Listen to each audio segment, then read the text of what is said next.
Welcome to my show. My name is Marcel Johnson, and this is a Freedom Experience.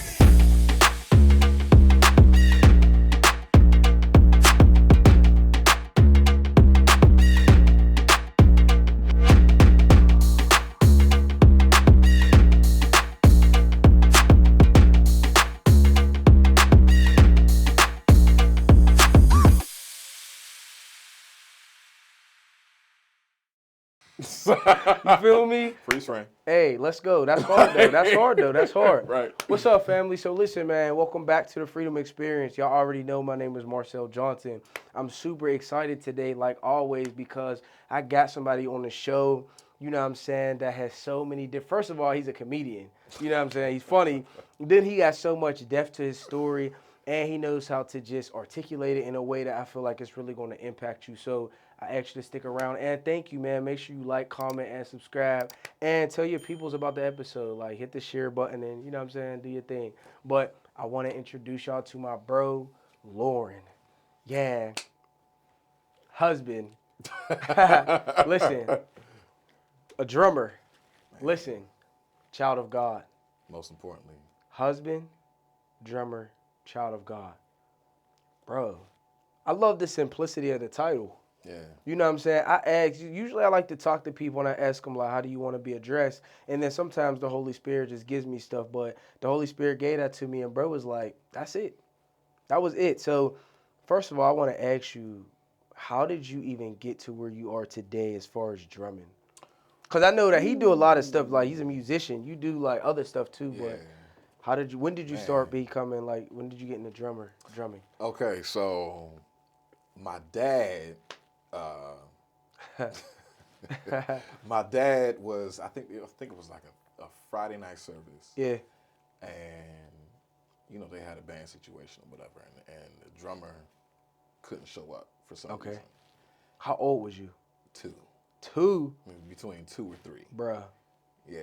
PK, you could tell. PK. And he said I went up to the drums. And, Yeah. you know, they couldn't see me. They just saw sticks flying. And I've been up there ever since. 2 years old. 2 years old. PK.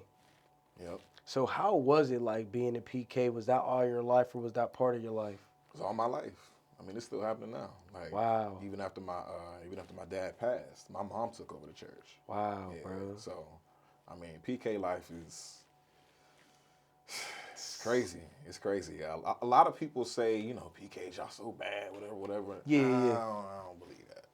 Because I think we have our own path. Okay. We have a path just like everybody else. It's just the fact that, you know, we're believed to be or to live a perfect life. It's like when you're in church and your parents are in leadership, you automatically have the responsibility to be perfect. And it's always the opposite. And I like to tell people, like, usually the devil is after the preacher's kids. You feel me? You don't understand. Come on, get into it, talk about it. Growing up the way I grew up, it was like everywhere I went, people knew my dad. They knew my mom. So when, you know, me and my sister and I were born, they automatically, if they didn't know us personally, they knew who of you. Yeah, they knew of us, and they knew whose children we were. So yeah, man, bro. it was always something. And a lot of people, like my dad, was, you know, he was kind of, I guess he was a nice guy, but a lot of people were intimidated by him. Why you say that? Because of, like, my dad, people person, was on the news for years, pastoring. He was just, you know, doing what he was doing. But I don't know, for some reason, people would tell me that they were, like, scared. I guess because of his voice. He had a very, very...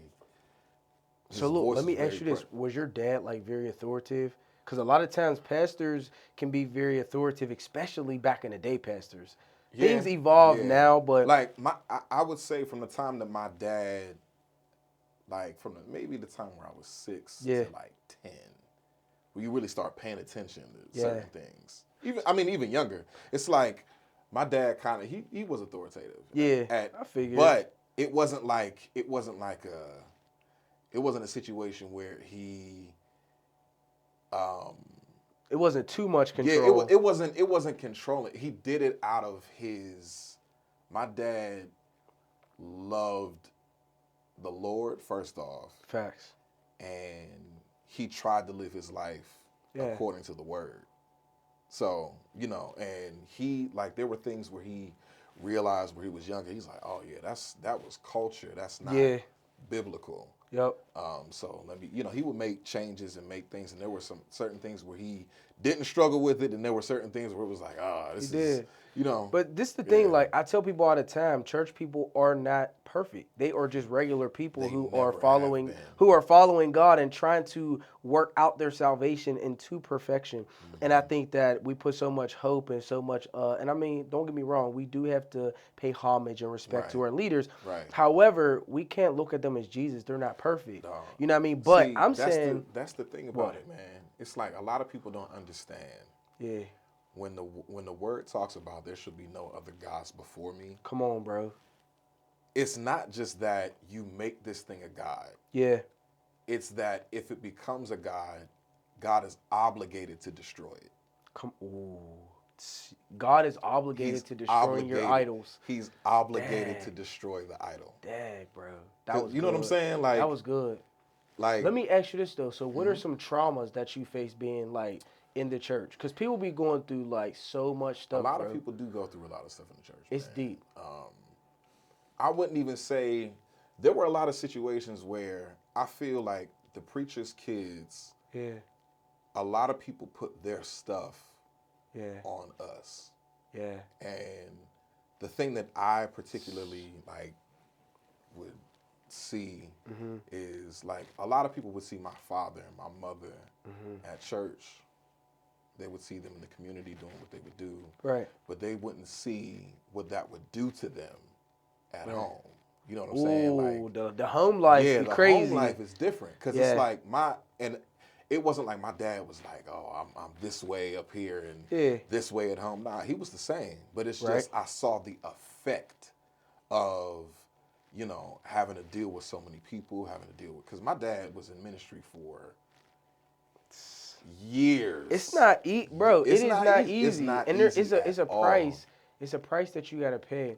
But I know that they raised you, and Yeah. you're like an incredible human being, bro. And you're doing so many excellent things, and you just got married. So well, I'm getting married. you're getting married. getting married, So you're engaged. So Yeah. husband to be. Husband to be. Okay. Yeah. So let me ask you this though, because I really want to tap into your ability as far as like being a musician. I think that you're really great. And how did you know that you wanted to do that for a living? Actually, I never ever, not that I was bad in school. I was good in school. Right. It's just, you know, certain things just don't sit with you. And Okay. I was always artistic. Got I you. was always, you know, driven by something creative. Right. And always played drums. And then I would see people, you know, playing for different artists when I was a young kid. And I'm like, I want to do that. Yeah. Like I want to do that. I want to work with different artists. I want to Yup. tour and play and do all of that type of stuff. That literally that's been what I've been about. Like your goal, even as a kid, was to be a musician, to play drums and everything. And they say train a child up in a way he should go, and then when they're older, they won't depart from it. And we always equate that to the biblical training, Of but course. sometimes it's like the gift. Sometimes it's like the purpose. It's what they're good at, and you train them in it. And when they get older, it kind of sustains them, or it will. Yeah. So I wanted to ask you about you grew up in a school. He's from Pittsburgh, like me, and you grew up in a school that was predominantly white. Right? So him being black in a school predominantly white, what was that like, bro? It was you always know that you're black. You always know that you're black. Like And it follows you. Like everywhere you go. You It's never always like know. it was never like, oh, I mistaked you. You were mistaken for somebody else. Nah, they knew who I Bro, was. they always They know that always you're black. know. They always know. Hey yo, did you have friends though, or were you kind of outcast? Yeah. I had a lot of friends. My personality, like I knew everyone. Yeah. I knew everybody. You definitely got that personality. You're a know, people person. I'm definitely a people person. For sure. And, you know, but as far as like close people, my circle was small. Did you play sports? I did. What you play? I played football Oh, what for a little position? bit. Played linebacker, Okay. and I played running back. Yeah. For Did a you little enjoy bit. that? I did. I Okay. did. But when I got to high school, I started playing. Yeah. Then I fell more in love with music, and I went Yeah. that direction. Yeah, you went with your Yeah, purpose and where your yeah. gift was at. I played sports too. I played football too, and it was fun. But then I got distracted with like people, places, and things, and Yeah. literally derailed from it. Yeah. But I love the fact that you knew at a young age what your gift was, Yeah, man, and it you was- broke out of what wasn't meant for you. Yeah. You know what I mean? So I think if you're young and there's a lot of peer pressure to do a certain thing, you got to really sit down and say, what am I called to do? You know what I mean? And then follow that. Something else I wanted to ask you was about your relationships. Yeah, about your relationship. Yeah. You ain't telling me that, man. Come on, let's get it, bro. We got to get into it. So tell me a little bit about some past relationships and, you know what I'm saying, what you learned from it and which was your takeaway from them. Man. How were they? I think that my past relationships. Right. When you sit back and you look at your life retrospectively, Okay. like things past and all of that, it's like, okay, What? I experienced a little bit, not a little bit. I experienced some trauma in Yeah. my relationships. What type of trauma would you say? A lot of embarrassment. Okay. Yup. Yeah, I experienced a lot of embarrassment. And how were you embarrassed? Honest. Yeah, it's real though, bro. This is freedom. It is. This is freedom. There was somebody who I was dating. This was probably my first serious relationship. Yeah, that's serious. Yeah, my first serious relationship, my first love. You know, we did not end up together. Yeah. They ended up with somebody who I was cool with, like Oh, really okay. cool with. And that's your first.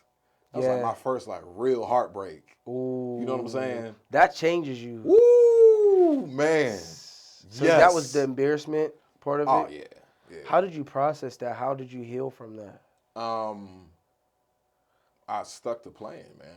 Like music, just you getting stayed better the in course. my craft, stayed the course, and it wasn't like I could just go under a rock and hide. Yeah. I had to show my face. Ooh, so You were know they what I'm in your saying? circle still? Was like the female and the guy in your circle still? They weren't in. They were still close by. It was weird because I knew. It was weird. It was just an awkward situation. So tell me this: what was the forgiving process like? How did you forgive? Because that's a tough one to work through, bro. It is. It was very tough when it happened. But I knew that me not forgiving wasn't gonna do anything. All it was gonna hurt was me. Like that's the thing about forgiveness. People don't understand when you forgive a person, it's not letting them off the hook. Yeah. It's literally you making the conscientious decision to not dwell on this. And you'll have days where you think about it or it'll hurt or whatever the case may be. But it's like it frees you. Like forgiveness is more so about you than it is about the person. Yeah. Like you can forgive. Well, man, congratulations on healing from that heartbreak. Because them heartbreaks follow you into your 20s, 30s, 40s, 50s. Man. Bro, you be 80 years old still talking about that heartbreak. So literally. I'm proud of you for that. Literally. Good job, bro. Thank you, man. I appreciate way to crush that. And then now, you know what I'm saying, you're a fiance. So you got over the hump and now we in a different place. So man. Shout out to the girl that broke your heart. Shorty. Yeah. I love you, girl. Facts. You feel me? Shout her out. You know what I'm saying? Bree, what's up, Shout out wifey, man. Yeah.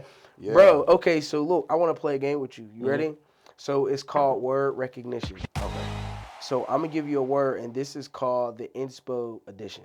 Okay. So I'm going to give you a word, and then you have to tell me, you have to talk to the people and inspire them according to this word. Yeah. So first the word comes, and you think like, okay, and then you use that word to inspire the people. Okay. You ready? Yeah.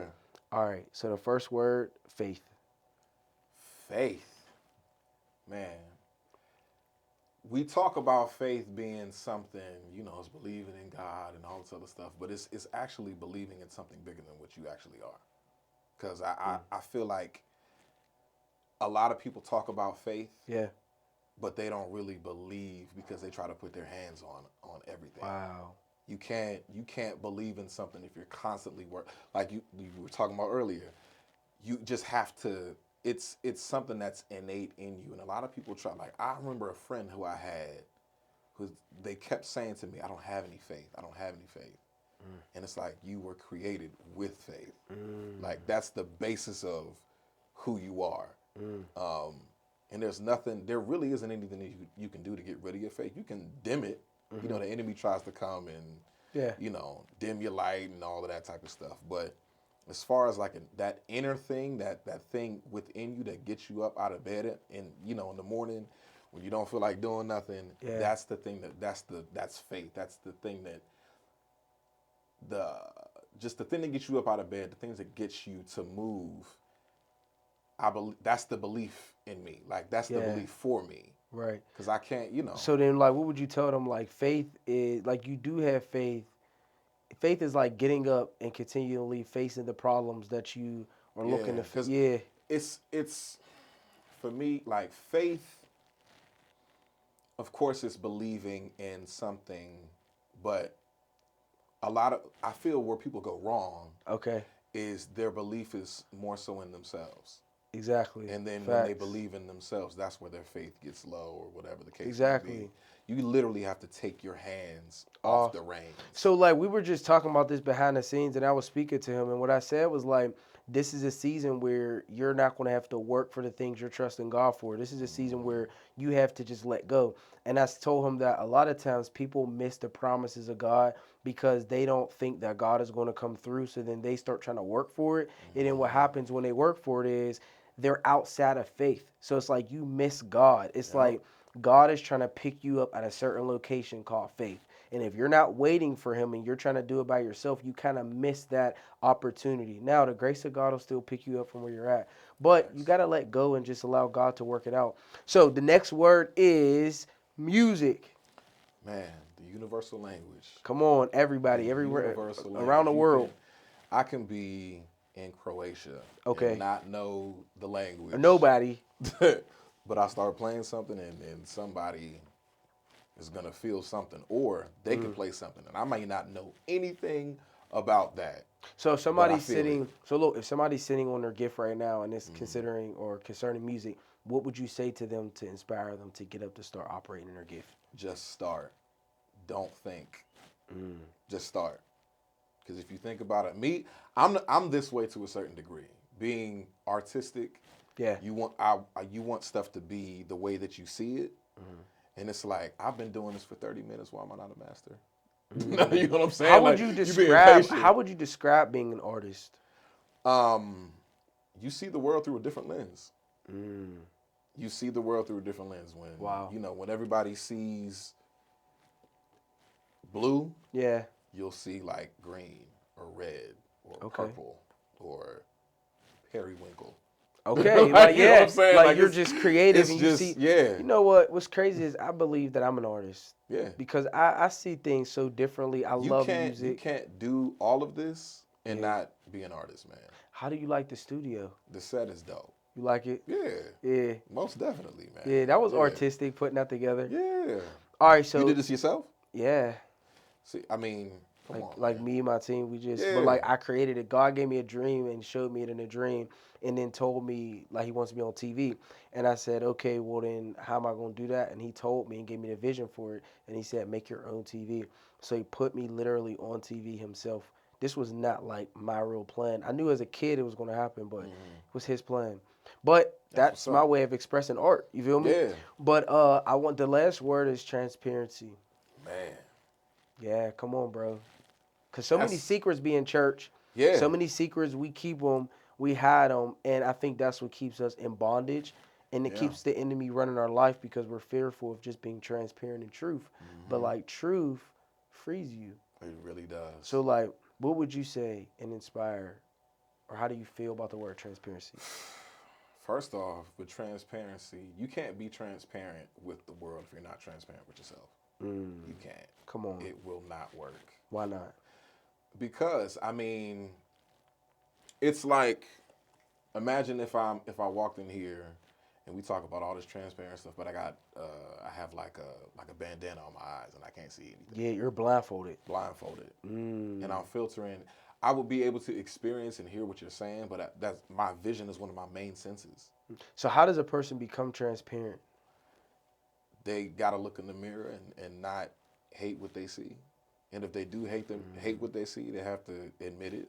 And they have to like literally go back into those places where it's like I filed this away, Yeah. and I said I would never go here again. You gotta open it up. You gotta open that up. Yeah. Because like that's the thing about healing. And we talk about everybody be talking about healing, but they don't really want to be talking about healing. It ain't the real They healing. really though. don't talk about healing because healing hurts. Ooh. It hurts first. Like everybody wants to get to the good stuff after, but you have to go through the pain of healing first. True. You know what I'm saying? Like, True. yeah. So how do you go through transparency and how do you go through being healed? Man, being transparent is not easy because it's very Vulnerable. Yeah, and it's very easy to hide behind the mask. Ooh, so easy. Yeah, But then it's hard. It's hard to. It's easy. because you got to keep it up. Ooh, you gotta keep it up, bro. Like, because once you're hiding, it's like you can't.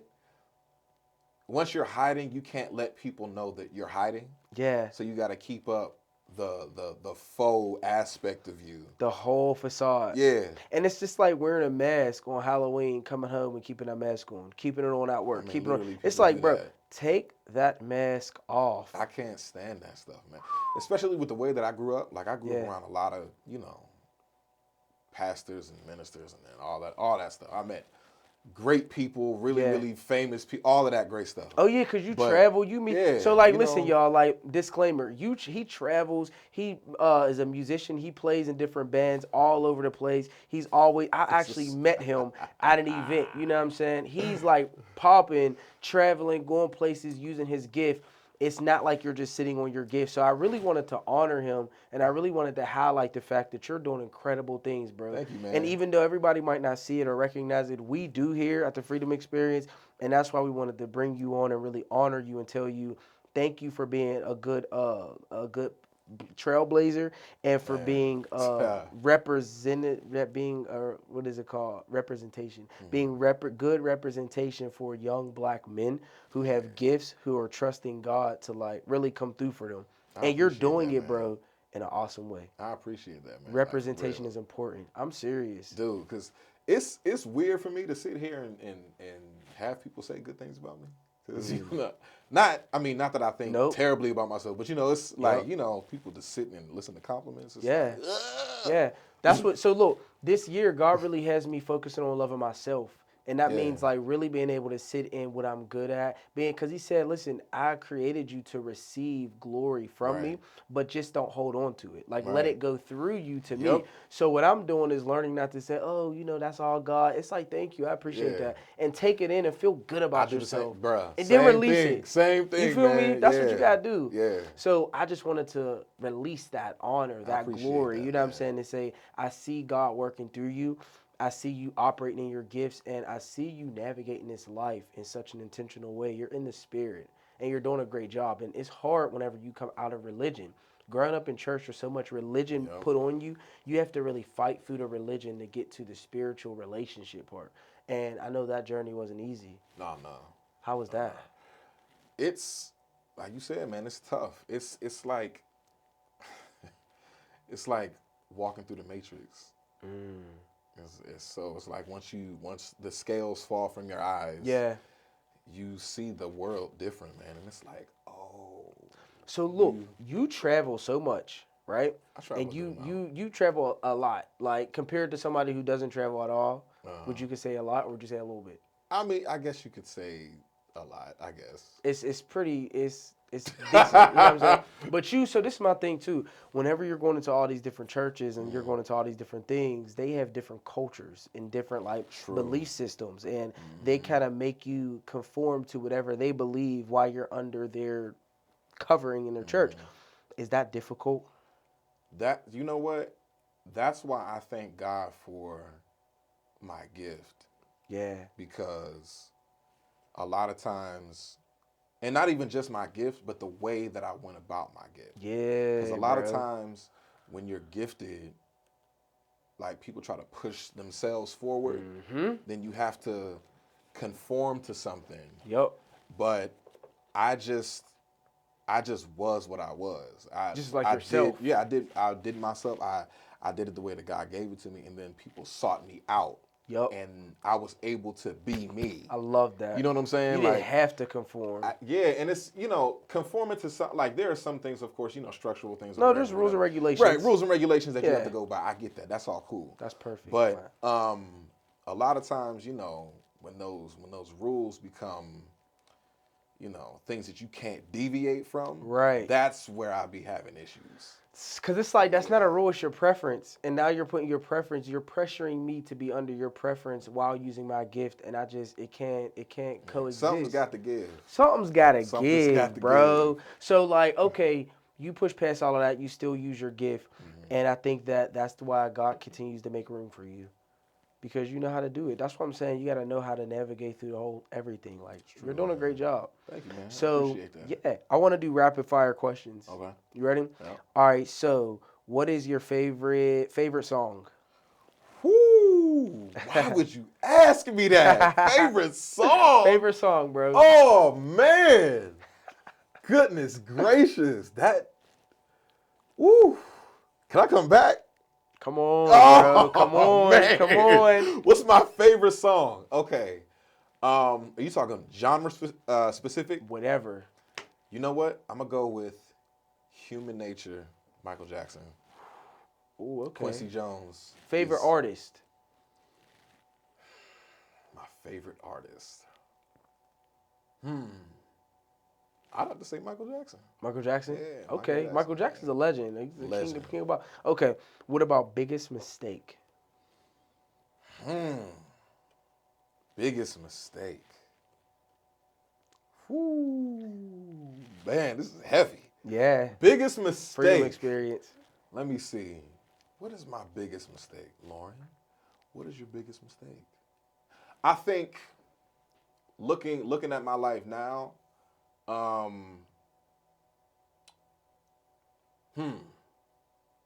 I'd say in the last moments of my dad's life, Yeah. not being able to talk to him about things that I knew that we should have years ago. Wow. And now we got it straight.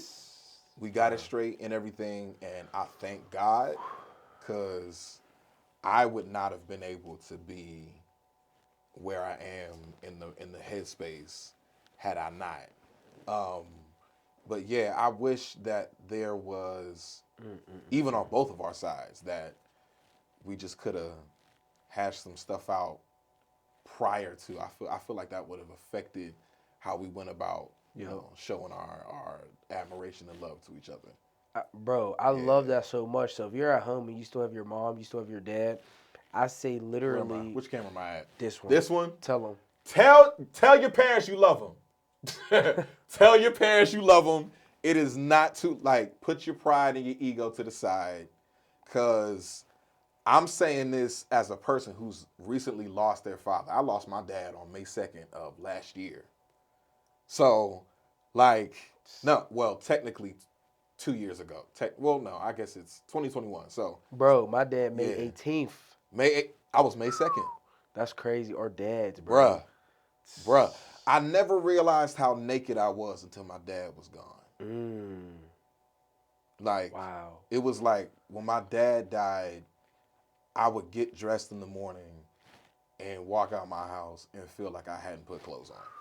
Wow. I never felt how naked I was after my dad had passed. So I'm saying, if your parents are alive, it does not matter what they did. It don't matter what you did. Put your pride and your ego to the side. Tell them you love them. Hey, bro, you about to preach that sermon. Real talk. Bro. Tell your parents that you love. And if you're a parent and you're not talking to your kid, tell your kid that you love them and that you're proud of them. That will make the difference. Even if you're not telling the truth right now. Real talk, like that, it does wonders. It does wonders, man. Like, Because you never know when somebody's going to die. you never know. And you want your last words to be words that, you know what I mean, more meaningful. I'm telling you, man. Like, it's crazy. my dad was, when he was like on his way out, when I knew that it wasn't gonna get any better, it was like, oh, okay. I had to talk to like, hey. And here's the craziest thing. My dad is known for speaking. He was, I used to call him the golden mouthpiece of God, right? Yeah. Okay. Cause the way that he would go about stuff and the way that he would say things, and the way that he would just engage people, it was like he was a master at it. And that's genuinely who he was. That's who he was. Like in those moments of him passing, ironically, I was put in the position that he was put in with one of his parents. Wow. So it was like it was like, oh, bro, shoot. I hear so much like this show for me is I see it being therapeutic to you. Oh yeah. You like really, you honored your dad in this show. You told the truth about, you know what I'm saying, his ups and downs, but you really were vulnerable and you really are going to inspire somebody at home about just attaching themselves to their parents while they have them. Speaking of parents, man, I can't talk about my parents without saying anything about my mother. Come on. Woo! That Barbara J, man. Come on. Man, that woman. A blessing. Now, dude, that she embodies class, elegance, and literally like the spirit of God. Like, I love hearing that. That woman will pray you through some stuff. If you don't want to be laid out on the floor, don't hug my mother ever. Bro. Don't. Especially not in church. You were setting yourself up for a tumble. If you hug my mother in church, it's over. There's something different about somebody who really carries the presence of God with them, bro. Especially as a parent, you change your kid's life when you honestly carry God with you. Literally. You don't even have to teach them too much. If you just carry God with you, that'll go a long way. Because, I mean, you don't really teach them by what you say. You teach them by what they can see. By what you do. You know what I'm saying? Like, if they see you, if it's like, hey, you know, do this, and you doing that, it ain't gonna work. It's not gonna work. They're gonna be like, oh, you a fraud. Come on. You know what I'm saying? So hold up. So I want to ask you these rapid questions, bro. All right, hold on. My bad. It's okay. Back on track. But boat or plane? You said what? Boat or plane? Boat or plane? Whoo, plane. How come? Cause I feel like a boat, you have more obstacles to encounter. Okay. You know, that was. I would love a yacht. That was a dope perspective. You know what I'm saying? Like, you have more obstacles to encounter with being in the air. Of course, you got your regulations and stuff. You know, all that. But you coasting. You coast like you. That is literally the most freedom. Hello. That you can experience. That you can experience. Facts. You know what I'm saying? Like, true. Yeah. Okay. Yeah. My last one is going to be, if you could ask God any question, what would it be?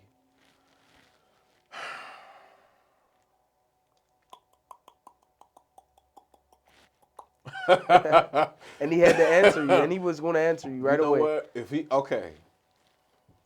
I was going to say, I'm going to tell you what I was going to say. Okay, then tell me what you're going to say. Okay. I'm going to tell you what I was going to say is, why'd you have to take my dad when you did?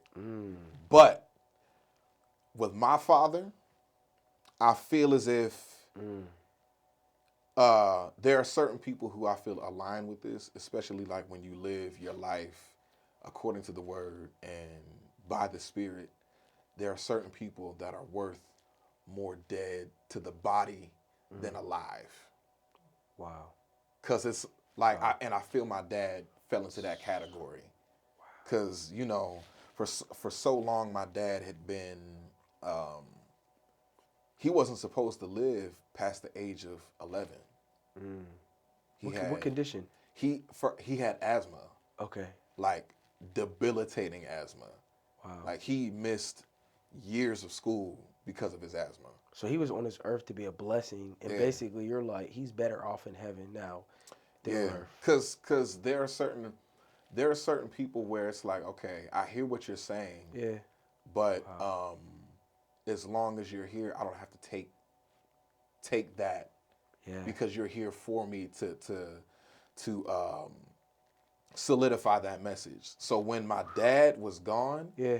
everything that he taught me, I had to recall that myself And apply it. I didn't have him to Wow. take from anymore. Dang, It's bro. like you got to stand on. This is true. You know, you got to stand on everything I taught you in the midst of me being gone. You can't crumble. You can't fall. You know what I'm saying? Like, I'm proud of you, bro. Yeah, hey, I Good appreciate job, that, bro. man. Like thank way you. to stay on your feet and apply what dad and Dude. pops taught you. Like, Yeah. bro, like you're a blessing, man. You're doing a great job. Your Thank you, dad's watching man. you from heaven. He's proud of you. You're Man. doing everything that you're supposed to do, bro. You're applying the principles. Yeah. You're walking in the spirit, and you're basically carrying out his legacy. And now it's your turn to run your Trying to, race. man. No, you are doing Yeah. it. And now it's time for you to run your race, and then you'll eventually pass the baton to your kids, bro. Yep, most But you're definitely. doing so good. And I want you to like be easy with yourself, bro. Like Most definitely. give yourself some grace. Yeah. You know what I'm saying? Don't beat yourself up. Like the world already, Yep. the devil already. So give yourself some grace, and Yeah. you're doing great, bro. And I'm proud of you. I appreciate that, man. Yeah, for Thank sure. you, man. I'm serious. That's love. Yeah, it's love for sure. Okay, so I always like to close the show out with words of wisdom. Mm-hmm. So what are some words of wisdom that you would give to the people? Man, get to know God for yourself. Get to know God for yourself, man. Dang, bro. Like, That's real. this, I know I've referenced it a lot throughout this interview, Yep. but the moment my dad closed his eyes, it was like I had known God before, but I didn't know him to the depth in which I do now. Like I had to go deeper for myself. That's awesome. You know what I'm saying? It was a blessing. Yeah, man, get to know him yourself. Get to know He's God always yourself. there. He's always there. Yeah, always there, man. Like it's crazy because a lot of people talk about stuff and like they don't believe that God is real. They don't. Yeah. And I understand it. You Yeah. know, you can tie certain hurts and stuff to that. Yep. But it's like if God, this is what I say to a lot of people. I'm like, okay. Okay. Tell us. There's never been. Where do you know in Earth, in the history of history, Right. if somebody doesn't believe in something, why do you dedicate your life to something that you believe isn't real? Like think about atheists and agnostics Right. and everything like that. Right. They literally dedicate their life To something. to something that they believe isn't real. Right. That's stupid. Like to me, that doesn't make any sense. Nobody, if you have kids, put them away. Real quick. Fact. Nobody had to convince me Yeah. that Santa Claus wasn't real, that the Easter Bunny wasn't real, that Okay. leprechauns weren't real. Okay. You know what I'm saying? But you literally will devote your life Yeah. to something that you say isn't. That's stupid. That's a waste of time, Yeah. money, Yeah. and money. That's a waste. Bro, and they say like the fact that you're saying you don't believe means you do believe because you got to kind of believe to not believe. So it's all circled around to you're going to always get back to God is the truth. He's the only way. It always comes back to people's hurts. Like a lot of people say, okay, so why don't you believe? Well, when I grew up, This it is was true. this, it was that. And you know what? I talked to somebody recently and they said just the way that God was presented to me, like as this person who was just here to judge me and not love me, and that turned me off from God. So that's usually the reason why. But I feel like no matter where you're at, no matter what you're doing, you can always stop and find God because He's always there. And that is my words of wisdom. You know my words of wisdom. Always. I say it every single show. It's time. Find freedom. It's time. Love God. It's find God. Find God. Find Him. Love Him. Do God. Do the things that He wants you to do in His life. Bro. Find God. Period. It's cool. It's cool. All right, y'all. Listen, thank y'all for tuning in. I love y'all so much. You know what I'm saying? I told y'all we be having a ball on show. And God bless you. I love you. I pray that your year is going prosperous. I pray love over your life. I pray success over your life. And I pray that you find God because it's time. All right, y'all. Peace.